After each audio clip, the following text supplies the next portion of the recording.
안녕하세요. 반짝거리는 아이디어를 생각게 하는 반짝머리 도서관입니다.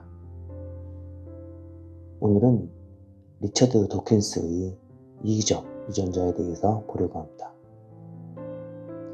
이 책은 제목 때문에 많이 좀 끌리긴 했는데 그래서 서점에서도 살까 말까를 많이 고민했습니다. 그런데 이 책이 하지만 궁금한 것에 대해서 그냥 모르고 지나가는 것보다는 그러긴 없겠지만 책을 읽고 후회할 일은 없겠지만 그렇다고 하더라도 궁금한 것을 확인하고 넘어가자 라는 차원에서 책을 읽게 되었습니다. 리처드 도킨슨의 이기적인 유전자는 우리가 보통 생각하는 생명체와 진화에 대한 시각을 완전히 뒤집어 놓는 책인 것 같습니다. 도킨슨은 우리가 개체, 그러니까 사람이나 동물 같은 생명체가 주인공이라고 생각하는데 사실은 그게 아니라 유전자가 진짜 주인공이라고 말하는 것 같습니다. 생명체는 그냥 유전자를 옮기는 그릇에 불과하다고 이야기하는 거죠. 무서운 이야기면서도 우리의 존재 가치에 대해서, 인간의 존재 존엄성에 대해서 어찌 보면 좀 듣기에 거북할 수가 있습니다. 그래서 이 책을 읽은 사람들 중에는 며칠 동안 잠을 못 잤다는 사람들도 있는 것 같습니다. 핵심 내용을 좀 쉽게 풀어보면 이런 내용입니다. 유전자가 중심이다. 도킨슨은 우리가 흔히 진화론을 이야기할 때 개체가 살아남기 위해 진화한다고 생각하는데 실은 유전자가 자기 자신을 계속 복제해서 살아남기 위한 과정이라고 설명하고 있습니다. 개체는 유전자가 오래 살아남고 더 많은 복제를 할 수 있도록 도와주는 단순한 수단뿐일 거라고 이야기하고 있는 것입니다. 그래서 생명체가 하는 모든 행동은 사실 유전자의 생존을 위한 거라고 이야기하고 있는 것이죠. 또한 이타적인 행동도 결국은 유전자 때문에 하고 있는 거라고 이야기하고 있습니다.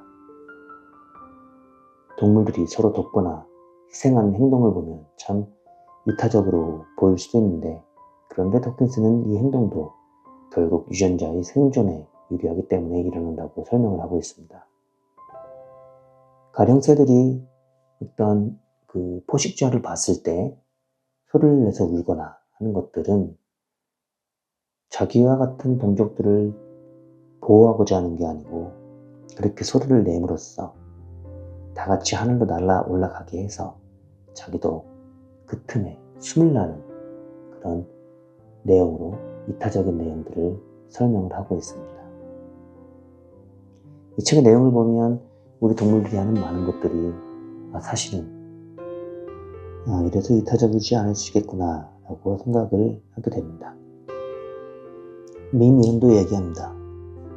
유전자처럼 아이디어나 문화도 복제된다는 이야기입니다. 도킨슨은 밈이라는 개념을 처음 제안했는데 우리가 생각하는 유행이나 문화적인 요소들도 진화하면서 퍼져나간다고 이야기하고 있습니다. 이것도 결국 사람들 사이에 복제되고 퍼지는 일종의 정보라고 보고 있습니다. 결국 모든 건 유전자의 계획, 사람이나 동물이 이기적이거나 이타적인 행동을 하는 것도 겉으로는 여러 이유가 있어 보이지만 결국 그 모든 건 유전자가 살아남기 위한 전략이라고 이야기하는 책입니다. 그래서 우리가 하는 많은 행동들이 어쩌면 본능적으로 유전자에게 조종당하는 거라고 이야기를 하지요. 이 책을 읽다 보면 진화와 생명에 대한 새로운 시각을 갖게 됩니다. 내가 이렇게 행동하는 것도 유전자 때문일까? 라는 생각이 들 정도로 말입니다. 사실 이 책은 한 60% 정도 읽었습니다. 왜냐면 이 책은 100% 볼 수도 있는데 결국은 내용의 의지가 너무 명확했기 때문에 굳이 이 책을 개인적으로는 끝까지 봐야 될 필요는 없다고 생각을 했습니다.